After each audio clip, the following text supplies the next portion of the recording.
Today, we're going to talk about some of the craziest ways people blow their money. Let's go ahead and start with number 7. We bought a zoo.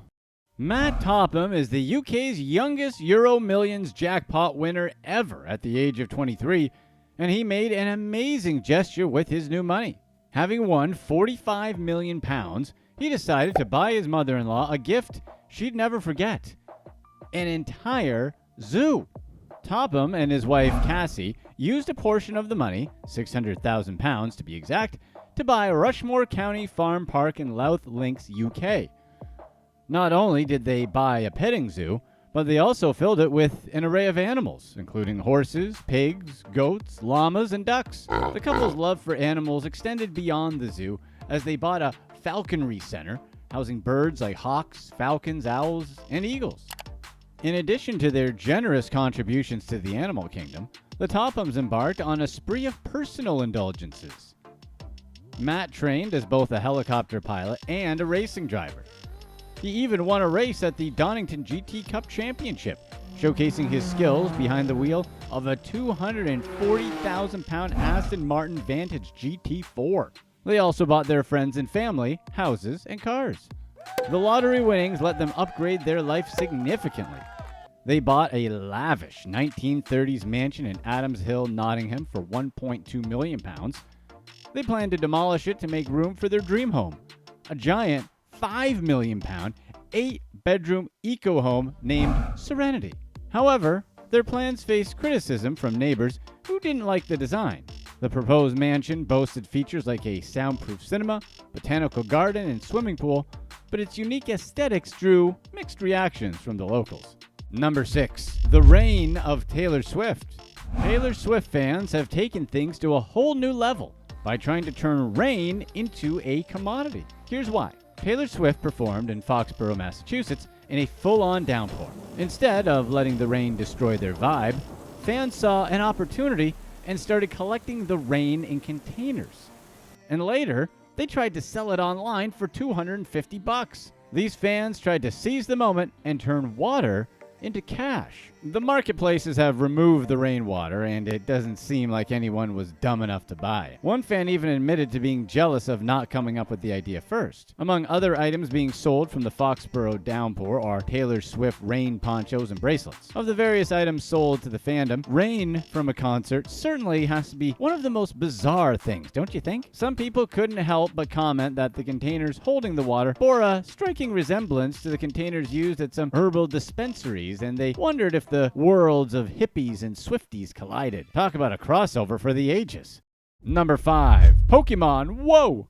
Vinath Oudomsine, a Georgia resident, managed to pull off an insane stunt with COVID-19 relief funds. Oudomsine thought up an elaborate scheme and created a fake business to get an economic injury disaster loan. He claimed he owned a thriving company with 10 employees and big annual revenues. Oudomsine was then approved for a whopping $85,000 by the Small Business Administration. But what did Oudomsine do with the money? Rather than invest it wisely, he went on a shopping spree. He splurged a mind-boggling $57,789 on a single purchase. And what did he buy? A legendary Pokemon card. This Pokemon card wasn't just any card. It was a prized item coveted by collectors far and wide. A first edition base set Charizard, graded with a 9.5 score, signifying its pristine condition and immense value. This card was the holy grail of Pokemon collectors. But Oudomsine's actions didn't go unnoticed. Law enforcement caught up with him, and he found himself facing charges of wire fraud. After a legal battle, Oudomsine agreed to a plea deal and got a 3-year prison sentence plus a $10,000 fine. He also had to surrender his Charizard card to the authorities, of course.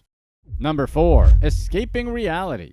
Escape rooms have taken the world by storm, captivating adventure seekers with their immersive experiences. But among the masses, there exists a group of superfans who take things to the next level. These enthusiasts live for escape rooms and push the boundaries of excitement and puzzle solving to the max. According to Justin Caffier, reporting for Vice, Cheryl Bond is the undisputed queen of escape rooms with an astonishing 115 rooms under her belt. She's apparently ascended to legendary status in the world world of escape rooms. But her obsession doesn't stop with just escaping. Bond has joined the ranks of escape room management, combining her acting career with her passion for challenges. She's not messing around either. She spent a mind-boggling $20,000 on her adventures. Edwin Takte, the mastermind behind the scenes, starting as a game master, he swiftly rose through the ranks, becoming a sought-after consultant for escape room builders. Takte's passion for puzzles and designs knows no bounds. He even took a leap of faith, leaving his conventional job to fully immerse himself in the creation of mind-bending challenges. Speaking of dreams, there's a place revered by escape room aficionados like a sacred temple of adventure. It's none other than the 13th Gate in Baton Rouge, Louisiana. This mystical haven has earned its reputation as the mecca of escape rooms. Spanning an impressive 3,300 square feet, its immersive and mind-blowing room designs will leave you breathless. No wonder enthusiasts like Takte plan entire birthday celebrations around conquering its legendary challenges. But besides the heart-pounding excitement, there's another hidden gem within this community: the bond that unites these escape room fanatics. Despite the occasional drama, this group of thrill-seekers support and uplift each other. They exchange recommendations, share tales of triumph, and discuss solving puzzles. It's a world filled with exhilaration, camaraderie, and a shared love for adventures.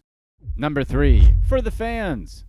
Colin Weir, the lucky winner of a huge £161 million lottery jackpot back in 2011, turned every soccer fan's wildest dreams into reality. A lifelong supporter of soccer club Patrick Thistle, Weir unleashed his wealth to buy his beloved childhood club, and he passed it on to the fans. Colin dumped a massive amount of his money into the club and showed that he was committed to their success. The exact figures are under wraps, but it seemed to be an eye-popping investment that spoke volumes about his love for the team. Weir's grand plan was to hand over 55% of the club to the supporters of Thistle Forever, an influential fan group of the club. This meant that the fans would have the majority say in shaping the club's future and not just any random owner, ensuring a sustainable and thriving environment for their beloved team. The previous owners and stakeholders of Patrick Thistle were thrilled about Weir's bold plans. They saw his love and support for the team and felt that his proposal of fan ownership, bolstered by business experts, would be a guaranteed path to success. Weir's decision to entrust the reins to the fans showed his faith in the power of their passion. By giving the majority stake to the fans, mirroring the victorious model of Motherwell's Well Society, Weir ensured that the club remained firmly in the hands of those who cherished it most. This act of generosity was an extraordinary milestone for Patrick Thistle Football Club. Number 2. 30 million later. Scott Storch, the legendary hip-hop producer, had a wild ride through the music industry, from at one point being worth over $100 million to blowing $30 million in less than 6 months. By his own admission, Storch was spending over $250,000 a month just partying. It all started back in 1991 when he joined The Roots as their keyboard player. He started making beats and quickly became an A-list producer. Throughout his career, Scott composed unforgettable melodies, working with artists such as Dr. Dre, 50 Cent, and Beyonce. His work commanded a high price, and at his peak, each track cost $100,000. In 2005 alone, he produced 80 tracks, leaving a mark on the music landscape. In 2006, Storch was honored when he won the prestigious ASCAP Songwriter of the Year award. This solidified his position, propelling him to establish his own record companies, Storch Music Co. and Tough Jew Productions. These ventures granted him unparalleled creative control and unleashed a storm of artistic brilliance. With his newfound success, Storch immersed himself in a world of luxury. His car collection boasted brands like Bentley, Maybach, Ferrari, Lamborghini, and even a Bugatti Veyron. His mansion, nestled on Miami's exclusive Palm Island, showed off his extravagant tastes. The sprawling 30,000 square foot house had 9 bedrooms, an indoor pool and spa, a private theater, a state-of-the-art fitness center, and a game room. His $20 million yacht named Tiffany floated close by with 4 bedrooms fit for royalty. Embracing a life of luxury, Scott adorned himself and his loved ones with expensive jewelry. He wore a $7 million 32-carat yellow diamond ring, a nod to his larger-than-life persona, and when he embarked on trips, private jets were his preferred way to travel. In 2006, at the height of his career, Storch's net worth was estimated at $70 million.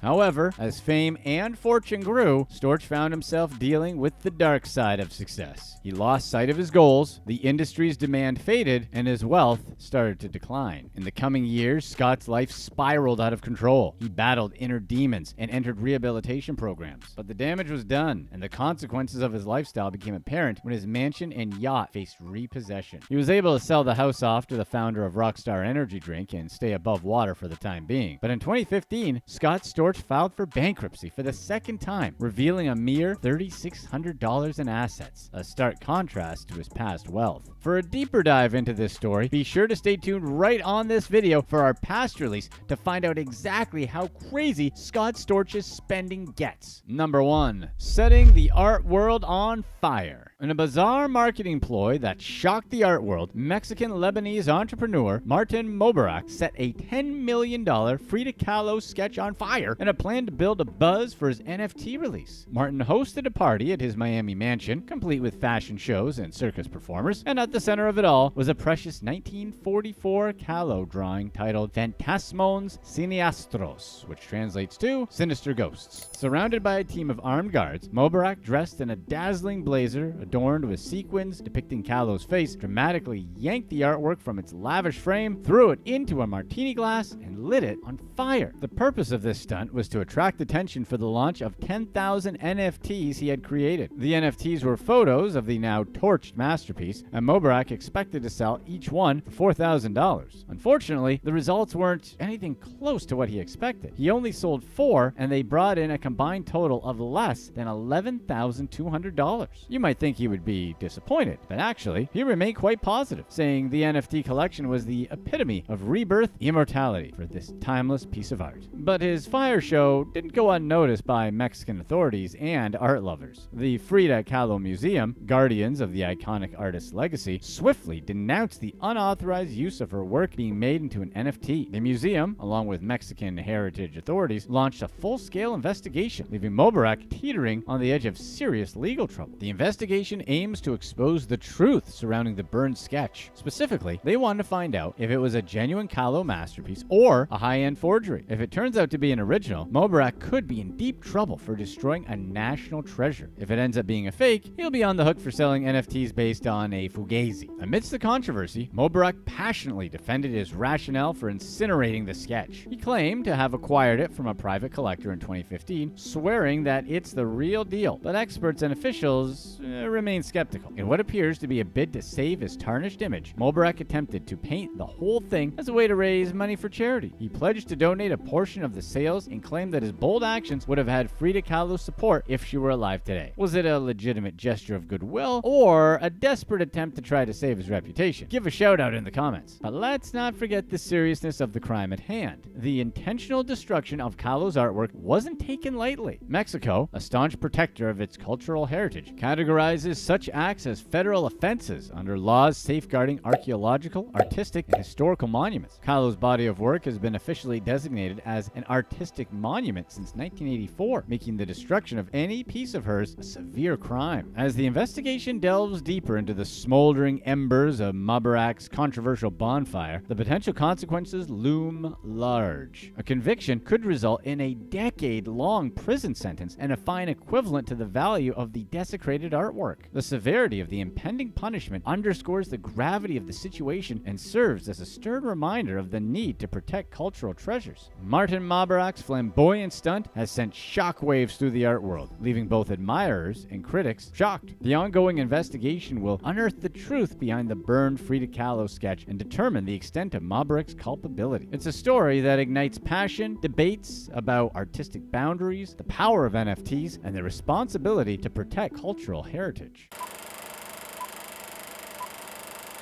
Scott Storch was a music producer who worked with icons like Beyoncé, long may she reign, Justin Timberlake, 50 Cent, and Christina Aguilera. Scott Storch also blew, or rather inhaled, over $30 million in 6 months. Storch was the producer behind some of music's biggest hits between 1999 and 2006, and in the process developed a costly addiction that would suck up all his earnings. Storch made $100 million over his career, but that money went fast. The hit producer filed for bankruptcy several times, having spent most of his money pretending his nose was a vacuum cleaner. He also got in trouble with Suge Knight. Scott Storch grew up in Long Island, New York. His father was a court reporter and his mother a singer. Storch came from a musical family. His uncle Jeremy founded soul rock band The Vagrants. When his parents divorced, a 10-year-old Storch moved to Florida with his mother. His high school was tough, and in the middle of his first year, Storch moved with his father to Cherry Hill, New Jersey. They had family nearby, including Storch's cousin, who introduced him to the world of music. Storch was soon producing his beats and breaking into the music scene. By 1991, he was the keyboard player for the well-known hip-hop group The Roots and rose to stardom. He contributed to several Roots albums like Organics and Do You Want More? Despite his success with the band, Storch was sick of the band's packed tour schedule. He preferred being in the studio instead and decided to build a career in music production. As a producer, Storch worked with the top names in the industry. He'd already produced hits by The Roots before he worked with Dr. Dre on his hit Still Dre, where Storch played the piano that provided the catchy soul of the single. The hit skyrocketed Storch's career, which led to collaborations with 50 Cent, Chris Brown, Snoop Dogg. He saw himself as a chameleon and cared more about good music than the genre. Storch admitted he enjoyed the challenge of being pushed to work on styles that he hadn't done before. Storch produced hundreds of hit songs like Candy Shop by 50 Cent, Justin Timberlake's hit Cry Me a River, and Me, Myself, and I by Queen Beyonce. In 2005, Storch had produced over 80 tracks and was at the top of his game. He would sell each track for $100,000. Storch's biggest hit financially was the song Lean Back that he recorded with Fat Joe's Terror Squad. The song didn't just make him a massive amount of cash, but also proved his talent as a songwriter. In 2006, he won the ASCAP Songwriter of the Year award. With all of his success, it was time for Storch to create his record label, which he named Storch Music Company, and opened a music production company called Tough Jew Productions LLC. He was a top award-winning music producer, but his issues with nose beards was growing out of control, and soon his career, much like his septum, would begin to crumble. Storch's lifestyle completely changed when he became rich and famous. He amassed an elaborate car collection with 20 high-end luxury cars costing between $250,000 and $700,000 each. He would wake up, indulge in his powdery habit, and go to the car dealership. Storch had a Bentley, Ferrari, Maybach, Bugatti Veyron, Lamborghini, and a limited edition McLaren SLR. He bought at least 10 of his vehicles while under the influence. In 2005, he dated heiress and socialite Paris Hilton. Storch blamed her for introducing him to the party scene, which later absorbed his life. We know, you're like, Paris Hilton, the socialite? There's no way someone of her solid moral character would ever introduce a susceptible young man into that kind of party scene. We were just as shocked to hear it, but this is straight from the man himself. The couple worked on Hilton's debut album, Paris, together. They met in Miami and spent most of their time together in the studio, where they became very close. Life with Hilton was unlike anything Storch had experienced before. They were hounded by paparazzi, would take trips to exotic places, and partied hard. The pressure of working with such a high-profile celebrity backfired on the producer, and the pair broke up. Storch took a break from music, and his newly elevated social status meant everyone knew who he was. After his split with Hilton, he was linked to her assistant at the time, Kim Kardashian, someone who was way less game hungry. In 2006, Storch bought his $10.5 million mansion on Miami's exclusive Palm Island. It was a waterfront mansion with 9 bedrooms, an indoor pool, a movie theater, a fitness center, a spa, and a game room. In total, the property was a whopping 30,000 square feet. He parked his $20 million yacht, which had 4 bedrooms, in front of his extravagant house. Storch also loved expensive jewelry and owned watches costing $100,000, necklaces, and many more shiny displays of excessive wealth. He treated his girlfriends to millions of dollars of diamonds and wore a $7 million 32-carat canary yellow diamond ring on his left index finger. When he traveled, he preferred to take his private jet and would drop $250,000 each way to bring his entire entourage on vacation to the French Riviera. Storch dropped over $250,000 a month month on partying alone. Well, not alone like he was alone, because that would be weird, but alone as in just on partying. For Scott Storch, party rock was in the house every night, and it cost $8,000. By 2006, Storch's net worth hit $70 million. He should have been financially set for life, but the allure of the party scene and his love for luxury goods would be his downfall. He completely stopped working, and partying turned into his full-time job. Storch's Miami mansion was the perfect place to enjoy the lavish side of life, and while he spent huge amounts of money on extravagant things, nothing compared to what he put towards his nose candy. Storch's reputation was crumbling. He became unreliable, and in 2007 actually made Janet Jackson wait 10 hours at the studio so that he could finish partying. The party stops for no one, not even the least creepy Jackson. Artists were no longer interested in working with a music producer who had stopped prioritizing his work. Word got around, and Storch found himself with more party time than he expected. By June 2008, Storch was behind on his child support payments and failed to attend the hearing. At the time, he also owed the government $500,000 in property taxes on his lavish home. With his legal troubles mounting, Storch checked himself into a rehab center. While he was trying to get his life back on track, the bank repossessed his Palm Island home and sold it to Rockstar energy drink founder Russell Weiner for $6.75 million,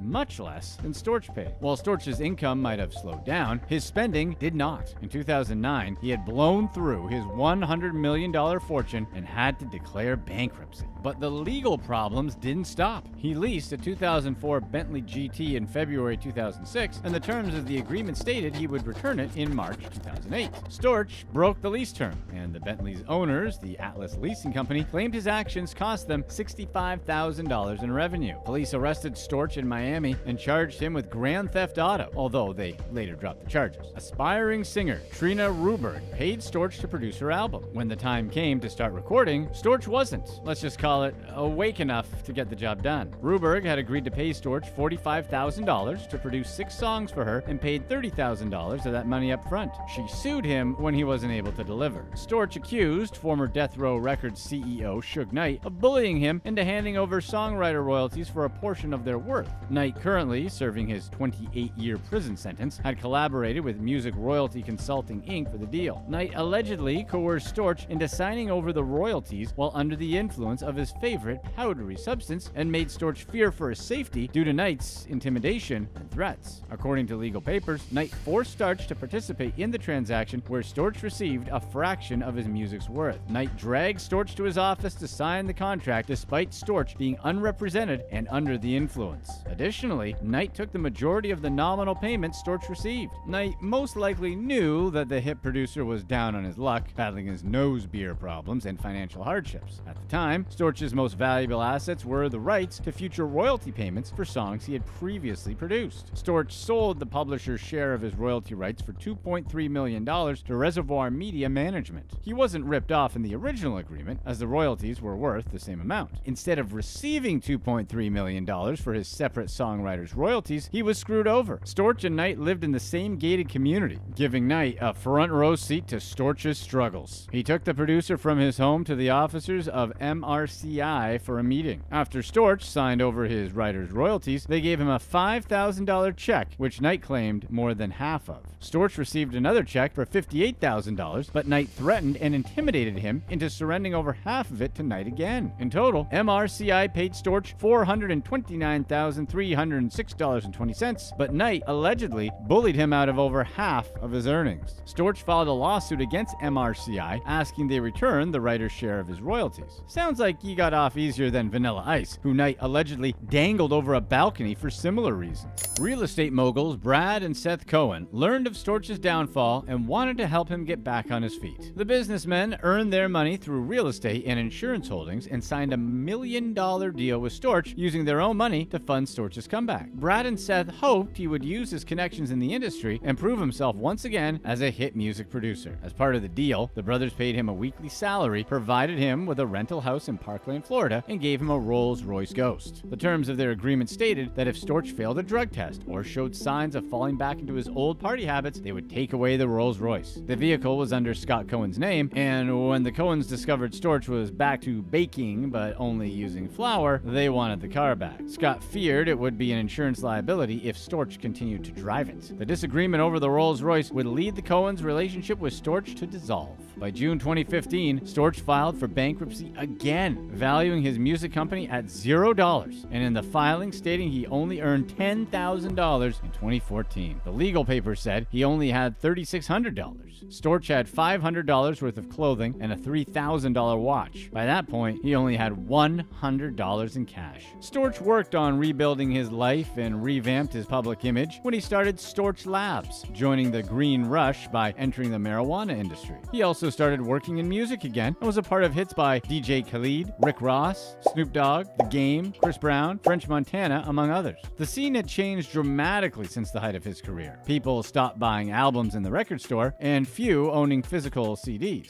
Storch was contending with a much more saturated industry, where music was much more accessible but not always good quality. However, Storch knew he could still be a pioneer in creating hit-making material. Some of his best-known recent projects are DJ Khaled's Every Time We Come Around, Snoop Dogg's Happy Birthday Part 2, Rick Ross's Supreme and Sorry, and The Game's All Eyes. Storch has admitted to his struggles, particularly in 2014 and 2015, when he was in a different headspace. Storch claimed he was on solid ground after no longer flying the powder plane and was taking his music far more seriously now than he had a clear head. Celebrating his sobriety, Storch has worked on new projects with music's top artists and returned to doing what he loves, being in the studio and making music. Today, his net worth is $250,000, a fraction of his fortune during the early 2000s, but far more than it was at the time of his 2015 bankruptcy. We hope he lays off the nose jobs. Click to watch one of these next videos. Let us know in the comments section what you'd rather do. Blow through $30 million and file for bankruptcy 10 years later, or make $150,000 a year for the rest of your life.